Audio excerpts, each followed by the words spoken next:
She came to the United States at the age of 12, went on to open a small family-run restaurant in Queens, then came to New York City to Manhattan and took the food world by storm. And just recently, Crane's New York business named Lidia Bastianich one of the 100 most influential businesswomen in New York City. Lidia Bastianich, a woman with great vision, desire, and fantastic success. If you were to come to my house, not that I have a great kitchen, but let's say you came to my house, I say, Lidia, let's make a signature dish, a simple signature dish that I could duplicate easily. What would it be? I wouldn't have any problem. That's what people say. Oh, I don't have a kitchen. I says, that's not a problem. We could make spaghetti aglio olio. You have olive oil, you have garlic, you have pepperoncini, you have some pasta. I can do that. We have a meal. A little parsley too. So sometimes simple is really great, right? Simple is best.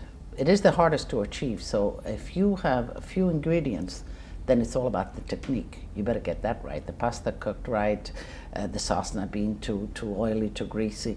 So simplicity is best, but it is the hardest to achieve. I'm going to put you on the spot now because these are the chef questions. We all love little tips.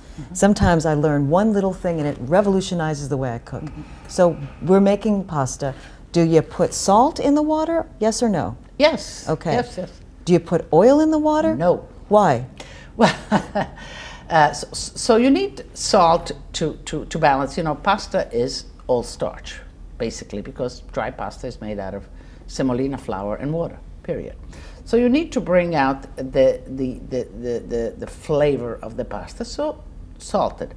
Oil, on the other hand, is something that, if you put it in, it coats the pasta and it inhibits the sauce from being absorbed in the pasta. It slides off. It slides off. So if you're doing lasagna, big sheet pasta that you don't want to stick, and ultimately you'll bake in the oven so it will absorb the sauce, that's fine. But if you're making either short or long dry pasta, because you know the old saying, if you throw the pasta to the wall, if it sticks, it's ready? Well, but there's truth to that. It's not just, because as you cook the pasta and you cook it al dente, there's a little starch that remains on the pasta, and that is where the sauce adheres to.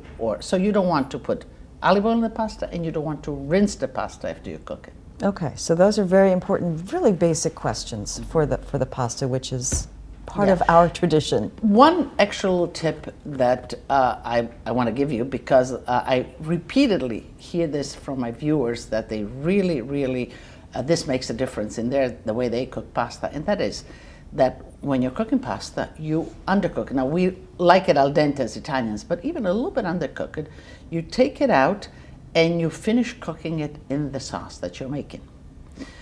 So that the pasta will get to the right texture, but it will take even more of the sauce. So finish your pasta in the sauce, and then don't put it in a bowl and then put the sauce on top. Okay.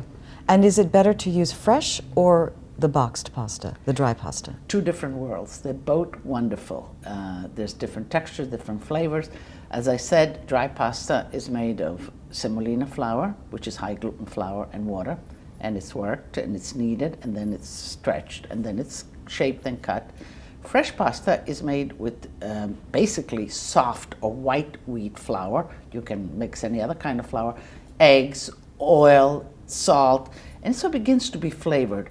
And it is, of course, much softer, a higher context of water. It cooks quicker. It absorbs sauces differently. So it's a whole different mouthfeel and taste. Two different worlds, both beautiful worlds.